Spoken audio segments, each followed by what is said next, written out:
What's going on, ladies and gentlemen? This is Cameron Devon Crew in the building this evening, graced again by Gurinder, my student in the Apex one-on-one coaching program. We're having a fantastic time out here in Dallas. Yes, indeed. And what we're talking about tonight, the title of this episode for the podcast is going to be Insights from Infield Bootcamp Coaching. So I'm really excited about this. You know, it was the first time we really got to go out and like truly just campaign together, turn up, have fun, but be real tactical with the game as well. Mm-hmm. And we had a lot of insights last night. There were. And it's mostly going to be you speaking. So Okay. I want you to tell people what was it like going out on the boot camp in Dallas, but in general, like what was it like actually going out doing boot camp coaching? It's quite intense, right? Normally you go out, you have a good time with your friends, and you mac on some girls, and you call it a night. But we were very focused from the moment we kind of stepped foot, and we went in, and we had clear goals on what we needed to do. Approach as many sets as we possibly can, right? And the moment we landed in Dallas downtown, that's exactly what we did. And what I noticed was stuck out to me. Even though you don't necessarily teach this to anybody about being aggressive, you had there's a charm to your aggression, right? And people liked it. They weren't like, oh, this guy's attacking me in any way, shape, or form. But they were very receptive to how aggressive you were. But I also understand why you don't teach it to anybody else, because they're not calibrated. There's small little nuances that you're doing with your body, the way you're positioning yourself, and you're seeing how they're reacting to it. So hence why I see why you're not showing a lot of guys that. But you were just very aggressive from the get-go. The moment you landed, you knew what you wanted and you went after it. So Yeah. Okay, so we make it out. We're walking down the sidewalk, you know what I mean? And then we see a pretty Asian thing inside of a restaurant. And I'm like, open her, but open from outside. So open right over the guardrail, get her attention, and start talking to her. How'd that go? went fantastic. Break it down for me. So By the way, I like those cufflinks. thank you, I appreciate that. So I was on the outside of the guardrail and just talking to her, whatever. It's a normal conversation. She gives me her phone. I put in my phone number, and I was about to say bye. I was like, "Well, nice meeting you. We're gonna go down the street here." Mhm. And Cameron is behind the post, right? You're like, lean in, take your hands out of your pocket, stop, don't cross your arms. And basically, what you said was, you're like, ask her if you could join her. And I said, hey, I'd love to join you. And she's like, absolutely. And she was excited about it. She's like, absolutely. And then I kind of went around and, I introduced myself, had a better conversation, and you popped in about 5 minutes later. Oh, a lot of what I noticed, my conversations are very like surface level. Talking about my work, my dog, my whatever, you know what I'm saying? And I was asking the same questions, and I could see how that could get boring after a little while. Not even get boring, but what does it accomplish? It accomplishes nothing. You're not moving the relationship forward. You're not getting closer to the woman. No. So like an interaction take place where at first you're separate. Yeah. And then you get close enough to where you can see each other. Mm. And then you're close enough to where you can hear each other. Mm-hmm. And then you're close enough to where you can smell each other. Then you're close enough to where you can touch each other, taste each other, and then you're so close that you're inside of each other. Mm-hmm. That's how every interaction goes. Does that make sense? That's some deep shit. Yeah. When you're having a conversation with a woman using verbal game, what is the point? The point is for you to remove this illusion of separation. Mm-hmm. How do you do that? By getting to know her as deeply as possible, as quickly as possible. Getting to know her personal life, her relationship with her family, her friends, her dreams, aspirations, hopes, fears, worries. Getting to know what she's most looking forward to. Getting to know what's holding her back the most. What's the best thing that's ever happened to you? What's the worst thing that's ever happened to you? These are the things that I talk about when I'm actually campaigning at night. And you actually saw me do that. That's right. With the woman to a certain degree. Right.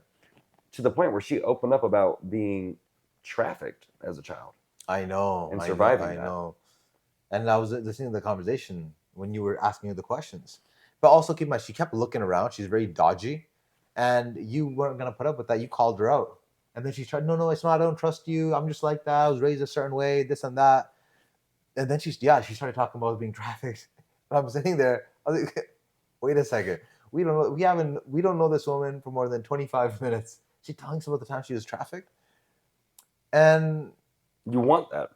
I understand. No, I understand that. But it was so left field. Right. You don't expect it. That exactly. Because you're right. We don't know what people have gone through, right? And your job is to get to really know who they are. Because the question that I'm asking, oh, what's your favorite sport, is not really going to accomplish that. But the question that you're asking, trying to dig deeper, figuring out who they are, that does do that. Talking about your pets is vibing. Yeah, It's not getting to know the woman. It's vibing. Okay. I could talk about that with anybody. I could talk about that with a cashier at the grocery store. Mm-hmm. You know what I mean? Mm-hmm. Intimate conversation. I'm trying to establish intimacy very quickly as possible, as deeply as possible, Mm-hmm. as open as possible, as vulnerable as possible. And when you do open up to me, then I'm not going to judge you. I'm going to listen to you. Mm-hmm. I'm going to repeat it back to you. I'm going to make you feel seen. Mm-hmm. Think about how often you go through the world. You personally. Mm-hmm. Think about how often you go through grocery stores, malls, traveling around, airlines, this and that. Who looks at you and actually gives a fuck about you and wants to know something personal about you? No but one. wouldn't you like that? Absolutely. Think about how powerful it is when you can make a person feel seen. Exactly. Seen and heard and understood and not judged. Yeah. And not criticized, but actually praised, complimented. Yeah. Maybe give them some advice as well. Uh-huh. That's powerful. That's my game. Yeah. That's what I do. Yeah. I know. I definitely saw that. Yes, indeed. So in the set, okay, you were doing a really good job. Okay, all right, boom. So I cut you off. So you're outside. You kind of hooked the interaction. She gave you her number or asked for yours? She gave me her phone, asked for my number. Then I put my phone in her Got phone, it. and then we went around and sat down with her, started talking. But basically, what happened after that? You were telling me things when she's right there. Like you're standing right there, we're talking or whatever, and you're saying lean in, uncross your arms. You know what I'm saying? Like as you're telling me this, and I'm listening. Don't under-explain.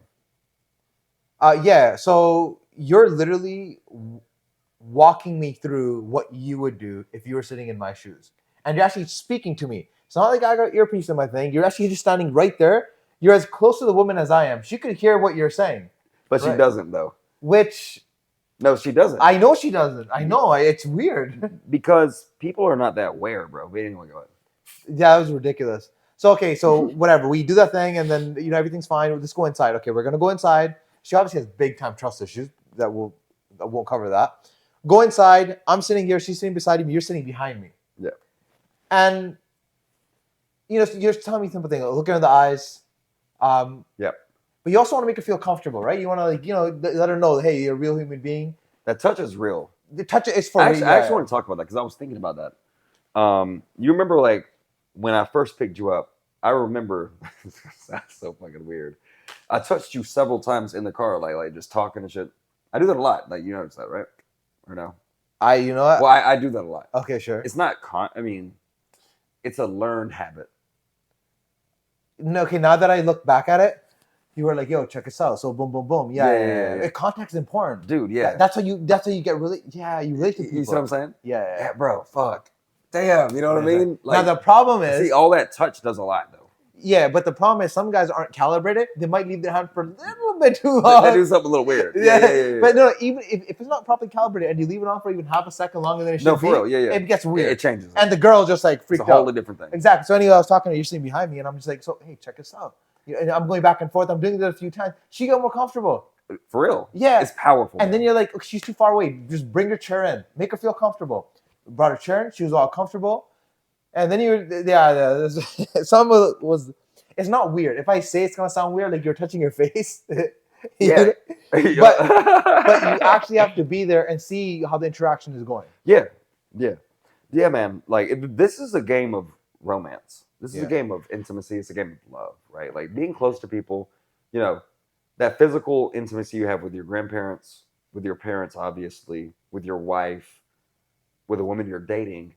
Okay, you need to escalate that process with a woman you just met because Mhm. you're trying to get her to that point. Mhm. You know what I mean? So Exactly. just do that. Treat her like somebody that you already know and trust, Exactly. and then she will trust you. Exactly. You see what I'm saying? As Yeah. long as you don't have a weird agenda, which you don't, then you'll be fine. Yeah. And they want that. Yeah. And I think guys who have a weird agenda, right?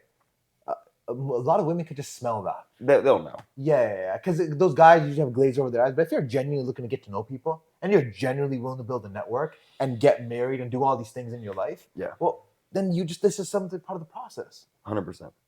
So one of the other big lessons from last night was, which is probably my favorite one, really. This might be one of my biggest leverage points in the game, which is that I truly don't give a fuck. You know what I mean? Mhm. If a woman rejects me, I don't give a fuck. If I'm trying to escalate or take it somewhere and she's resistant, I don't give a fuck. If I got to go open somebody new, I don't give a fuck. What happened that let you see that and like where it really clicked in your brain? Like, oh, okay, now I know what he means when he talks about that. And not caring. I think you were so non-reactive to outside stimulus in the outside world that it just like water off a duck's back. It doesn't matter whatsoever. It doesn't matter how somebody that you didn't know 2 minutes ago. It doesn't matter what they think of you. And in fact, we had a guy today say, yeah, when he's meeting people or he's meeting a girl, a nice looking girl, he's worried about what everybody else thinks. Yeah. It's not that you don't care about. It's not that I'm not aware. You are aware, but I'll take it one step further. It's not that you don't care what other people think. You care to let them know you don't care what they think. You know what I'm saying? Yeah. Like, but obviously a little bit of ego there, whatever. I'm kind of teasing when I say this. It's like stat. But- No, it's true. It's like status shit. It's status because all those guys that are looking at you be like, I wish I could be that guy. You know what I'm saying? Because I wish I could be the guy that could approach the woman randomly. And just not. If you see something that you want across the bar, you'll be like, oh, I want to talk. I want to get to know her. She looks really pretty. You'll just go beeline right towards her and aggressively. Like you'll just hey, thought you're pretty. I want to come introduce myself. My name is Cameron Crew, right? And I'm watching like, oh, hold on. Oh, so you mean I don't need lines? What's going on here, Cam? But people, they appreciate that, man. The more honest you are, I find the better looking the woman is, the more she appreciates that. That's a fact. That's what they don't understand. The biggest lie the red pill community told men is that approaching an attractive woman and complimenting her and being a gentleman and chivalrous, they hear that all the time. You're placing her on a pedestal, and that's going to make her view you as low value. That's a fucking myth. Number one, average niggas don't approach pretty women. That's number one. These women don't get approached. They don't get approached, bro. And if they do get approached, it's by so few guys. We talked about this. You approaching sixes is creating more competition for yourself than you approaching dimes. 100%. I believe it. 100%. And they're gonna reject you even harder. Even harder. They're more arrogant than the dime. There are some. Because in their mind, they're getting hit up all the time at the gas station, Exactly. at Publix, at Target, all these low-level places. But bro, they also. It's not like oh no, thank you, I'm not interested. They're actually kind of nasty. Yeah. Like they're nasty women. They're trying to get attention. They're trying to put you down hard. Yeah, they want people to see it. But bro, what happens is a lot of the guys who are learning about themselves and trying to build themselves up, start making more money, start dressing a little bit better. When they start approaching those sixes, their confidence is, and let's just say they're a 7. A lot of guys that we know are 7s and 8s. They dress a little nicer. They could potentially even be 9s. But they start approaching these 6s. They're like, oh, I'm not even worth to get 6s. I'm gonna start approaching 5s. But the lower you go, the more men hit them. It's a grenade launcher. Bro, like by the time you're done, after a year of you introducing you're like, I don't want to talk to women anymore. The art of how introducing yourself to women, the lower you go, you're like, I'm done. I'm like, I'm gonna call my parents, tell them to set up an arranged marriage. We're not doing this again. This is too painful. But it destroys the man's ability to be charismatic and give himself to the world. Yes. You know? Some of the nicest women I've ever met in my life. Prettiest women. Are the pretty. They're so sweet. They're so soft. And they're super caring. And yeah man. And you're right. They're grateful for the compliment. So grateful. They appreciate your attention. Yeah.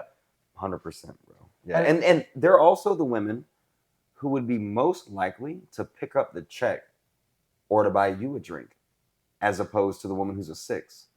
She needs the drink button for validation, whereas the dime is like, oh no, thank you so much for talking to us.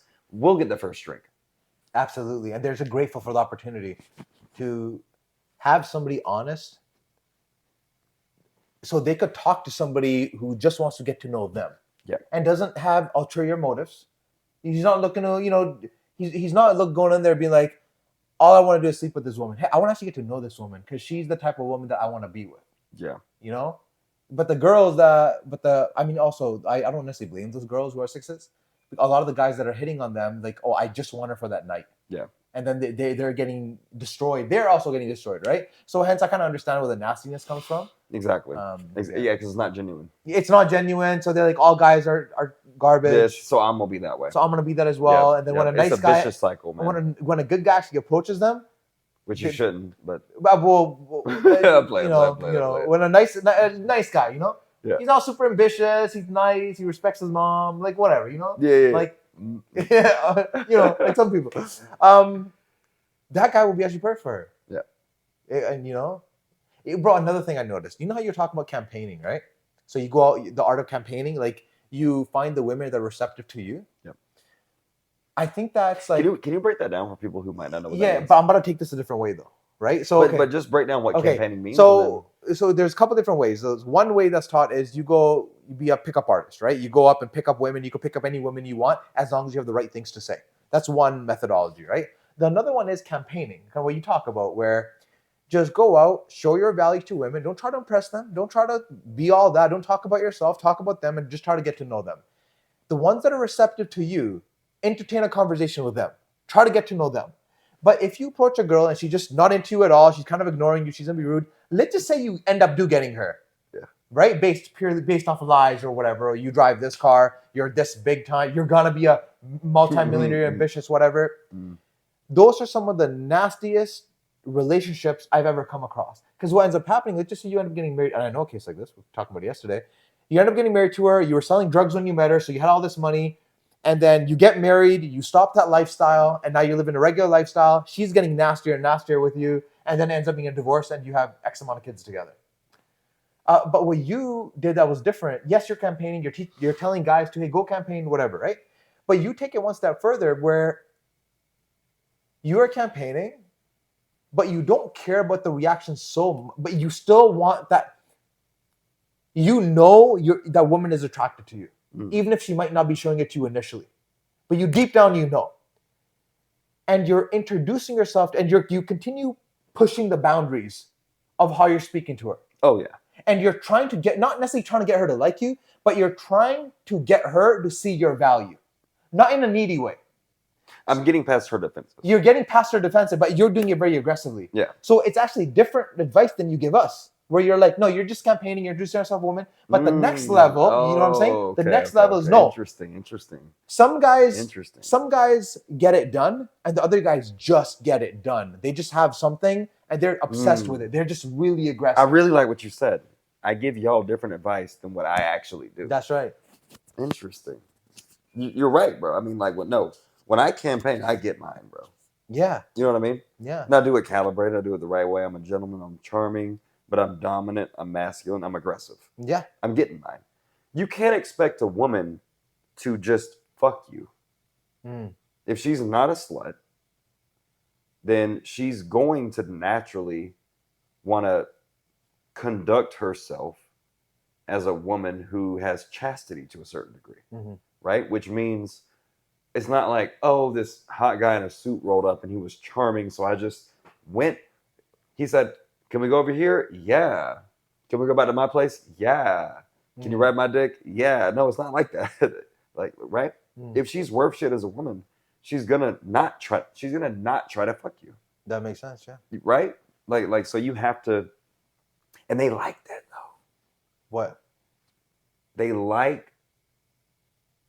Women like turning away from and turning down that which they truly desire. And again, I hate saying that because like I don't want some idiot on the internet to like misinterpret what I'm saying, but like a woman likes being overpowered. I'm running at risk saying this, but you know what I'm saying? No, what you're saying, yeah. A woman likes to be conquered. They wanna. They want to feel they were, because here's what happens. If I get past all your defenses and your resistances, and I kiss you on the neck, and then I kiss you on the cheek, and then I kiss you on the lips, and then I caress you, and then I do this, and I massage you, and then you can't stop it anymore. Okay, but maybe. And then wait. No. You can't resist it anymore. There you go. Yeah. You see what I'm saying? Yeah. Like you are now engrossed. You're craving him. But I'm so desirable. I'm the woman now. I'm so desirable. He just went to all those lengths just to have me. See, it's an ego gratification. That's right. That's see what I'm saying? Yeah. That's what it really is. The more you persist, the more you validate them, which is not necessarily a bad thing. Depending on what you're looking, depending on the frame that you go at it with. Right. If you're looking to get a reaction from her, you're done. Oh yeah, for sure. You're dead. Yeah, I don't give a fuck. Bro, I'll walk away and like not give a shit. If you're talking to her, it doesn't really matter. You're listening to her, but it doesn't really matter how she feels about you. You can tell them the story that happened last night where I was talking to a chick. Right. So there are a couple girls you're talking to, right? And you're kind of doing your thing, and she wasn't as receptive after like a few minutes of you talking to her, and you just left. So she comes to me, right? And her friend, as we're talking, she goes to me, she's like, "Yeah, I think your friend's mad." I was like, "I thought you were joking. I thought you go to the washroom and come back." No, you literally left. But you were talking to some other girls and just chopping it up, whatever, talking, doing your thing. And I saw that. I was like, "So were you mad?" You're like, "The moment I turned around, I had already forgotten." Not necessarily forgotten about the woman. She's a human being. She does respect, blah, blah, right? But you had forgotten about the interaction. There's no future. There's no future. There's no future there. Move on. Move on. Yeah. The value in that. Last question. All right, and then we gotta roll and go campaign out here in Dallas and make something more Mackish happen tonight. But I want you to give them advice for a man who is at a point in life where you want to get this area of your life handled, success with women, self-development, business. You want to get to the next area of growth for yourself and have success in all of these things because it's all concurrent. Mm-hmm. What would you say to them, like in terms of how to get out of a stuck place? Or I don't want to preface it too much, but like, what advice would you have? So number one, if you don't have some kind of mission guiding your life, this is the direction you want to go for X reason, the why in your life. What'll happen is you'll make women the number one thing in your life, and by default, most women will disqualify you. But if you have a thing that you're going towards, say you're building a business and you really want to get to this X point, right? Eventually down the line, and you're working every day to be able to get there, that is what should be the priority to begin with. You should be working on you and building something that'll last for when you have a family, right? So that's one. Secondary, you obviously, if you look at your life, you're like, okay, I want a woman in my life, I want a family. Go find the people who have what you want and get around them as much as possible. That's it. It really, really comes down to that. If you decide you want it, but you're not that motivated, perfect. Just get around people who are more motivated than you. But those people that are more motivated than you might not want to hang out with you because you're not that motivated. You have to give them another type of value. For example, you and I are talking because I do a lot of things in marketing and I'm quite knowledgeable because I spend a lot of time doing it. There's certain value that I look at you, I'm like, okay, this guy has a lot of value in this area. How do I get around him more? More than what typically you would do for a student-client relationship. Oh, yeah, for sure. Yeah. So my job is to still be valuable to him and try to give him as much value as I can, so then he pours more into me. And just getting around that association. That's what it comes down to. It's huge. Yeah. Yeah, man.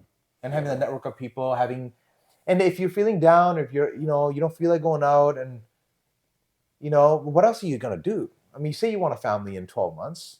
You really gonna stay home tonight? Go meet some people. And then if you, however you feel, just find somebody that you can be totally honest with, right? And I've been honest with you. I haven't. There's nothing that I've held back. You asked me a question. I try to answer as truthfully as I can because whatever sticking point we're talking about this, whatever sticking point that I have, it's just a lack of knowledge, Yeah. right? But now I have to go execute on that knowledge to be able to calibrate what I'm saying and what I'm doing. Because you can't just stay home and read a book all day. You know what I'm saying? You actually got to go out and try a lot of things. But same goes for business. Same goes for this, and same goes for sports as well. Yeah, yeah. And time management, I said this on my group coaching call today. Time management is an illusion. Time management, I like that. time management is a mind fuck. You think that going to work 8 hours per day because you've gotten paid a salary or a wage for that entitles you to results. So Wow. you've been conditioned to think that hours spent doing something, regardless of what you did in those hours, let's be honest, entitles you to a result. And the world doesn't work that way. Mm-hmm. It doesn't work that way. When you want to get results in all these things outside of having a job and outside of going to school, there's no participation trophy. You go out tonight, you can approach 200 women and not get any results. You can still go home alone. Yeah. You can approach one woman Mm-hmm. and get everything you want. Yeah. It's all about the quality of what you do and how you put yourself into it. So if you want to get results, you need to focus. You need to get emotionally convicted to what it is that you want. And you need to have a burning desire. There has to be a fire inside you. There has to be a passion inside you. You have to want your ideal woman and your family and your business and your success in life more than anything. Like if this doesn't sometimes keep you, not even sometimes, if this doesn't keep you up at night on a semi-regular basis because you're thinking about what it is that you could be doing. Mm-hmm. Should I be doing this differently? What's going to happen next month? If you're not concerned and kind of anxious and worried, you're not going to have the motivation that you need to do the things that are required. Mm-hmm. Dude, do you know how many times I went out on 30-day immersion challenges where I gamed, still had a job, still did all my other shit, still went to the gym, lived my entire life like the right way, 30 days straight? How many times? Probably like 6 to 7. That was a Yeah. rhetorical question. But dude, do you know how tiring that is? I can't imagine. This is the second day of the boot camp. How do you feel? Tired. You know what I mean? Yeah. 30 days. Where I got sick a couple of times doing that shit. Mm. And but I wanted it. I was not willing to just continue living my life in a way where, you know what I hated the most, man? You ever like went to a restaurant or driven downtown or seen like a nice car with a woman in it, some beautiful girls walking around, girls at yoga, this and that, women in movies, and you're like, I just want that. Mm. I want access to that. I want to have women like that in my life. Mm-hmm. And you know you can't get it. That killed me. I was so uncomfortable. I had to figure out how to get that. And that was it. Like I actually wanted the ideal, I wanted to have a movie star's dating life. And I did it after 10 years. But I did it. Mm-hmm. You know what I mean? Mm-hmm. And you have to fucking want whatever it is that you want. Like some people know they want a Maybach, they know they want a mansion, a ranch, they want to travel the world, go to Dubai, blah blah blah. But you don't know what you want in your dating life, in your relationship life. You don't know what you want, most importantly, for your self-development, your self-esteem, your self-confidence. You know what feels better than having a couple of bad bitches?